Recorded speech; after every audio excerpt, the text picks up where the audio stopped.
The Visitor by Jill James. Pennant Hills, 2120. Narrated by David Tredinnick.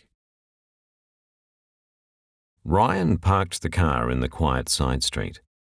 He got out, but he'd forgotten how chilly it was in the Blue Mountains and hurriedly retrieved his jacket and hugged it around him. Maybe he'd been a fool to come back here, taking a step into a past which he'd rather forget. Yet life had been good here once. As a child, his father would take him to play on the swings and the slippery dip in the park. His mother used to allow him to choose a treat from amongst the sweets on offer at the shops, and sometimes even a new toy. The first 10 years of his life had been happy.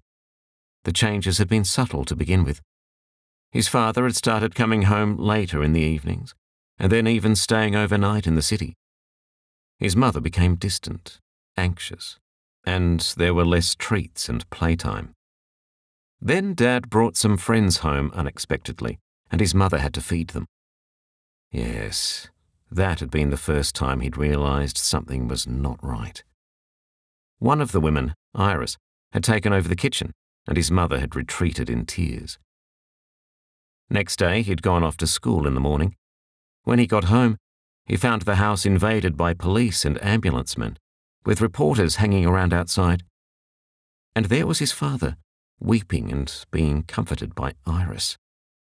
No one told him what had happened, but he overheard the whispered conversations and read the headlines after the inquest. His mother had suicided.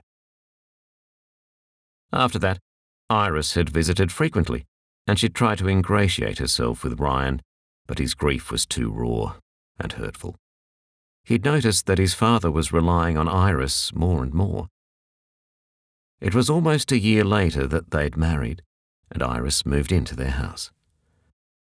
From that moment on, Iris made no attempt to be friendly towards her stepson.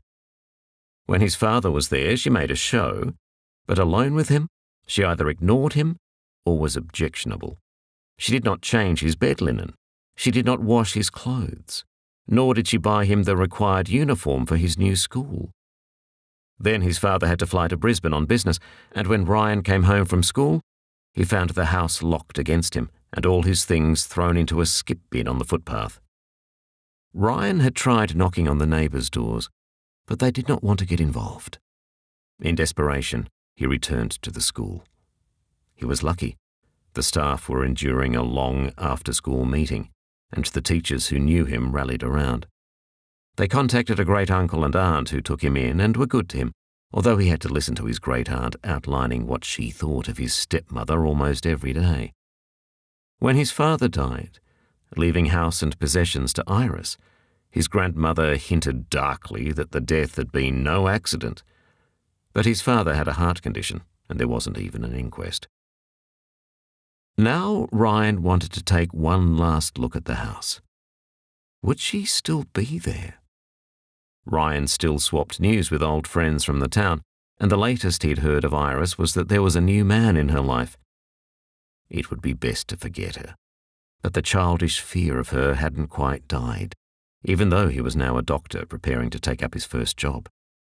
She was still his enemy, even after all these years, and he wanted to know where she was. He walked along the familiar street, turned the last corner, and stopped dead.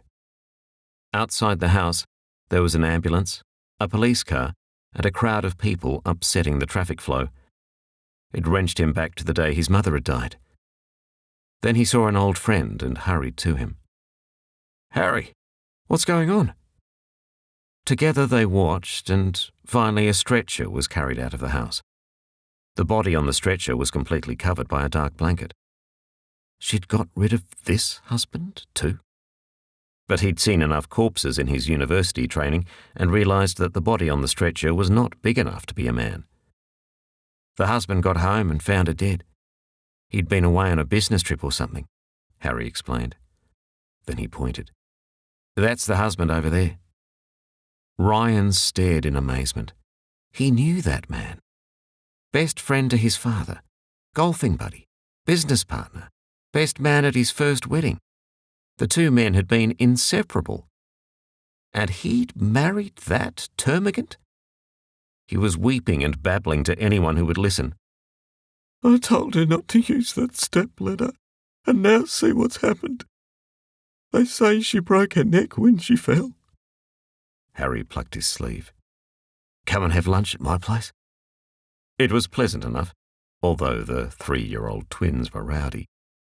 Escaping at last, Ryan walked back to his car in thoughtful mood, considering his father's best friend. This man had tried to persuade his father not to marry Iris and had not attended their wedding. Ryan pondered. Was it his civic duty to say something? But then he remembered his kind, gentle father, pressed the starter button, and accelerated away. The end.